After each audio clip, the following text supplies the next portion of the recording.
जैसे जैसे सदारुद्दीन ने अपनी दुकान में फिर से जीवन डाला, मोहल्ले के बच्चे उसके पास लौट आए।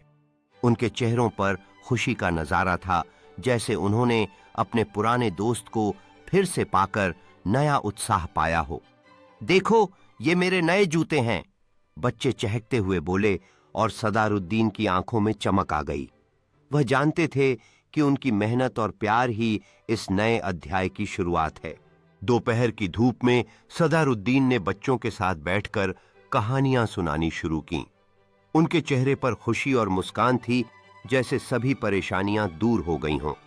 बच्चे उसकी बातें सुनते हुए खुश थे और उन्होंने महसूस किया कि यह न केवल जूतों का जोड़ी है, बल्कि सदारुद्दीन का प्यार और समर्थन भी है। जब तक हम साथ हैं, हर मुश्किल आसान है, उन्होंने बच्चों को अपने अनुभवों से सीखते हुए कहा।